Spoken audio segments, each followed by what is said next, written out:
Think and Grow Rich by Napoleon Hill. Chapter 1. Thoughts Are Things. The Man Who Thought His Way into Partnership with Thomas A. Edison. Truly, thoughts are things, and powerful things at that. When they are mixed with definitiveness of purpose, persistence, and a burning desire for their translation into riches or other material objects. Some years ago, Edwin C. Barnes discovered how true it is that men really do think and grow rich. His discovery did not come about at one sitting. It came little by little, beginning with a burning desire to become a business associate of the great Edison. One of the chief characteristics of Barnes' desire was that it was definite. He wanted to work with Edison, not for him. Observe carefully the description of how he went about translating his desire into reality, and you will have a better understanding of the principles which lead to riches. When this desire or impulse of thought first flashed into his mind, he was in no position to act upon it. Two difficulties stood in his way. He did not know Mr. Edison, and he did not have enough money to pay his railroad fare to Orange, New Jersey. These difficulties were sufficient to have discouraged the majority of men from making any attempt to carry out the desire, but his was no ordinary desire. The Inventor and the Tramp. He presented himself at Mr. Edison's laboratory and announced he had come to go into business with the inventor. In speaking of the first meeting between Barnes and Edison, years later, Mr. Edison said, "He stood there before me, looking like an ordinary tramp, but there was something in the expression of his face which conveyed the impression that he was determined to get what he had come after." I had learned from years of experience with men that when a man really desires a thing so deeply that he is willing to stake his entire future on a single turn of the wheel in order to get it, he is sure to win. I gave him the opportunity he asked for, because I saw he had made up his mind to stand by until he succeeded. Subsequent events proved that no mistake was made. It could not have been the young man's appearance which got him his start into Edison's office, for that was definitely against him. It was what he thought that counted. Barnes did not get his partnership with Edison on his first interview. He did get a chance to work in the Edison offices at a very nominal wage. Months went by, apparently. Nothing happened to bring nearer the covered goal which Barnes had set up in his mind at his definite major purpose. But something important was happening in the Barnes mind. He was constantly intensifying his desire to become the business associate of Edison. Psychologists have correctly said that when one is truly ready for a thing, it puts it in its appearance. Barnes was ready for a business association with Edison. Moreover, he was determined to remain ready until he got that which he was seeking. He did not say to himself, well, what's the use? I guess I'll change my mind and try for a salesman's job. But he did say, I came here to go into business with Edison, and I'll accomplish this end if it takes the remainder of my life. He meant it. What a different story men would have to tell only if they would adopt a definite purpose and stand by the purpose until it had time to become all-consuming obsession. Maybe young Barnes did not know it at the time, but his bulldog determination, his persistence in standing back of a single desire, was destined to mow down all opposition and bring the opportunity he was seeking. Sly disguises of opportunity. When the opportunity came, it appeared in a different form and from a different direction than Barnes had expected. That is one of the tricks of opportunity. It has a sly habit of slipping it by the back door, and often it comes disguised in the form of misfortune or temporary defeat. Perhaps this is why so many fail to recognize opportunity. Mr. Edison had just perfected a new office device, known at the time as the Edison dictating machine. His salesmen were not enthusiastic over the machine. They did not believe it could be sold without great effort. Barnes saw his opportunity. It had crawled in quietly, hidden in a queer-looking machine which interested no one but Barnes and the inventor. Barnes knew he could sell the Edison dictating machine. He suggested this to Edison and promptly got his chance. He did sell the machine. In fact, he sold it so successfully that Edison gave him a contract to distribute and market it all over the nation. Out of that business association, Barnes made himself rich in money. But he did something infinitely greater.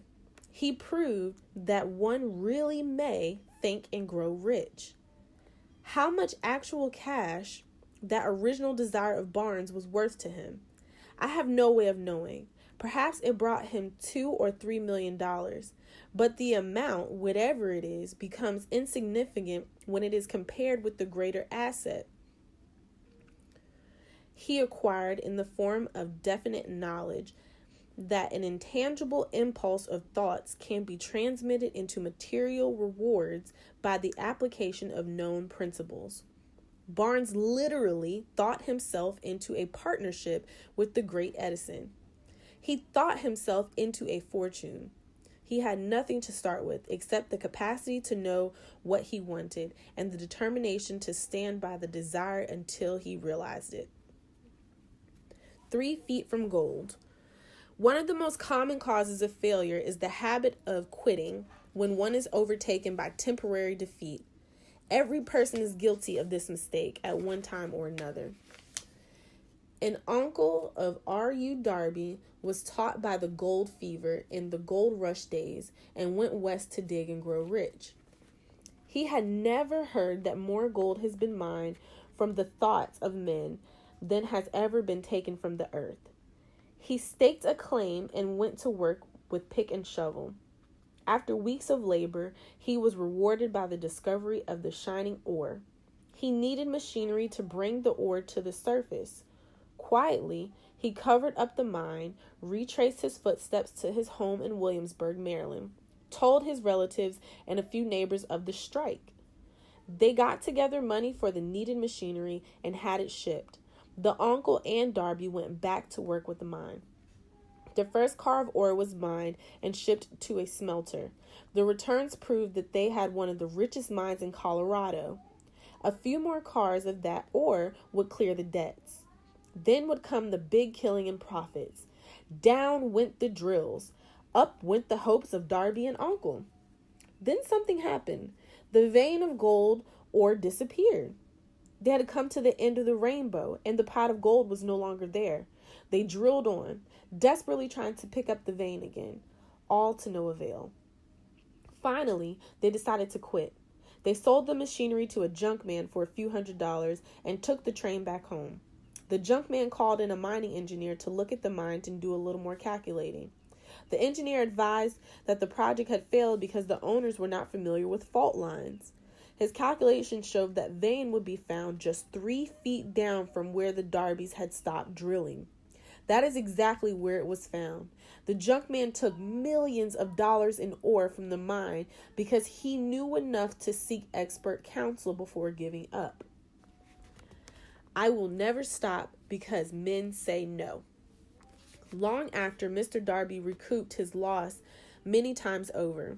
When he made the discovery that the desire can be transmitted into gold, the discovery came after he went into business of selling life insurance. Remembering that he lost a huge fortune because he stopped 3 feet from gold.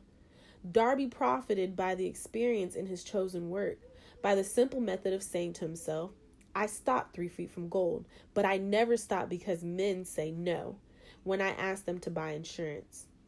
Darby became one of a small group of men who sell over $1 million in life insurance annually. He owned his stickability to the lesson he learned from his quitability in the gold mining business. Before success comes in many man's life, he is sure to meet with much temporary defeat and perhaps some failure. When defeat overtakes man, the easiest and most logical thing to do is quit. That is exactly what the majority of men do.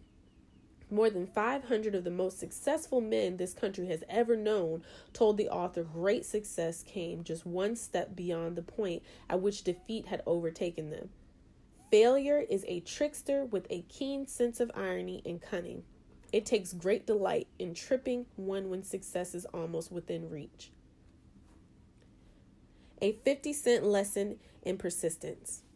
Shortly after Mr. Darby received his degree from the University of Hard Knocks and had decided to profit by his experience in the gold mining business, he had the good fortune to be present on an occasion that proved to him that no does not necessarily mean no.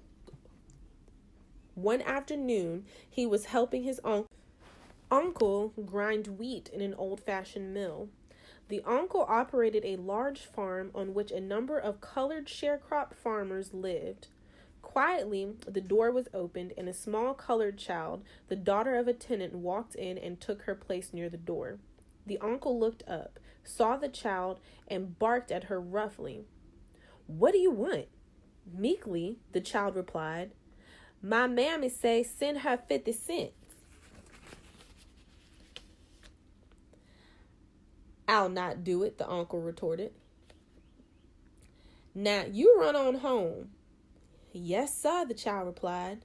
But she did not move. The uncle went ahead with his work, so busily engaged that he did not pay enough attention to the child to observe that she did not leave. When he looked up and saw her still standing there, he yelled at her, "I told you, go on home. Now go, or I'll take a switch to you." The little girl said, "Yes, sir," but she did not budge. The uncle dropped a sack of grain he was about to pour into the mill hopper, picking up a barrel stave, and started toward the child with an expression on his face that indicated trouble. Darby held his breath. He was certain he was about to witness an assault. He knew his uncle had a fierce temper. When the uncle reached the spot where the child was standing, she quickly stepped forward one step, looked up into his eyes, and screamed at the top of her shrill voice, "My mammy's gotta have that 50 cents. The uncle stopped, looked at her for a minute, then slowly laid the barrel stave on the floor with his hand in his pocket, took out a $50 and gave it to her. The child took the money and slowly backed toward the door, never taking her eyes off the man whom she had just conquered. After she had gone, the uncle sat down on a box and looked out the window into a space for 10 minutes. He was pondered with awe over the whipping he had just taken. Mr. Darby, too, was doing some thinking. That was the first time in all his experience that he had seen a colored child deliberately master an adult white person. How did she do it? What happened to his uncle that caused him to lose his fierceness and become as docile as a lamb? What strange power did this child use that made her master of the situation? These and other similar questions flashed into Darby's mind, but he did not find the answer until years later when he told me the story. Strangely, the story of this unusual experience was told to the author in the old mill, on the very spot where the uncle took his whipping. The strange power of a child. As we stood there in that musty old mill, Mr. Darby repeated the story of the unusual conquest and finished by asking, "What can you make of it? What strange power did the child use that completely whipped my uncle?" The answer to this question will be found in the principles described in this book. The answer is full and complete. It contains details and instructions sufficient to enable anyone to understand and apply the same force which the little child accidentally stumbled upon. Keep your mind alert, and you will observe exactly what strange power came to the rescue of the child. You will catch a glimpse of this power in the next chapter. Somewhere in the book, you will find an idea that will quicken your receptive powers and place at your command for your own benefit this same irresistible power. The awareness of this power may come to you in the first chapter, or it may flash into your mind in some subsequent chapter. It may come in the form of a single idea, or it may come in the nature of a plan or a purpose. Again, it may cause you to go back into your past experiences of failure or defeat and bring to the surface some lesson by which you can regain all that you lost through defeat. After I had described to Mr. Darby the power unwittingly used by the little colored child, he quickly retraced his 30 years of experience as a life insurance salesman and frankly acknowledged that this success in the field was due, in no small degree, to the lesson he had learned from the child. Mr. Darby pointed out, every time a prospect tried to bow me out without buying, I saw that child standing there in the old mill, her big eyes glaring in defiance, and I said to myself, I've got to make this sell. The better portion of all sales I have made were made after people said no. He recalled, too, his mistake in having stopped only 3 feet from gold, but he said that experience was a blessing in disguise. It taught me to keep on keeping on, no matter how hard the going may be, a lesson I needed to learn before I could succeed in anything. The story of Mr. Darby and his uncle, the child and the gold mine, doubtless will be read by hundreds of men who can make their living by selling life insurance. And all to these, the author wishes to offer the suggestion that Darby owes to these two experiences his ability to sell more than $1 million of life insurance every year. Mr. Darby experiences more commonplace and simple enough, yet they held the answer to his destiny in life. Therefore, they were as important to him as his life itself. He profited by these two dramatic experiences because he analyzed them and found the lesson they taught. But what of the man who has neither the time nor the inclination to study failure in search of knowledge that may lead to success? Where and how is he to learn the art of converting defeat into stepping stones to opportunity? In answer to these questions, this book was written. One sound idea is all you need. The answer called for a description of 13 principles, but remember, as you read, the answer you may be seeking to the questions which have caused you to ponder over the strangeness of life may be found in your own mind through some idea, plan, or purpose which may spring into your mind as you read. One sound idea is that one needs to achieve success. The principles described in this book contain ways and means of creating useful ideas. Before we go any further, in our approach to the description of these principles, we believe you are entitled to receive this important suggestion. When riches begin to come, they come quickly, in such great abundance that one wonders where they have been hiding during all those lean years. This is an outstanding statement, and all the more so when we take into consideration the popular belief that riches come only to those who work hard and long. When you begin to think and grow rich, you will observe that riches begin with a state of mind, with defiantness of purpose, with little or no hard work. You and every other person ought to be interested in knowing how to acquire the state of mind which will attract riches.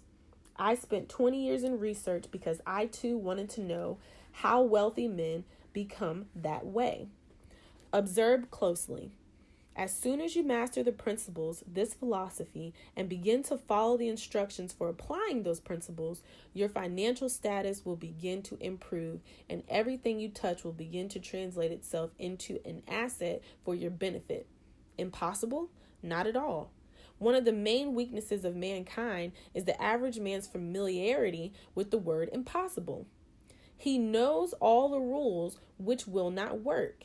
He knows all the things which cannot be done. This book was written for those who seek the rules which have made others successful and are willing to stake everything on those rules.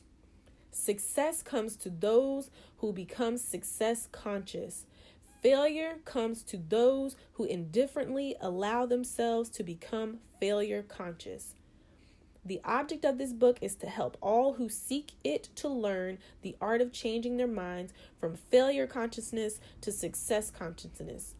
Another weakness found in altogether too many people is the habit of measuring everything and everyone by their own impressions and beliefs. Some persons who read this will believe that they cannot think and grow rich because their thought habits have been steeped in poverty, want, misery, failure, and defeat.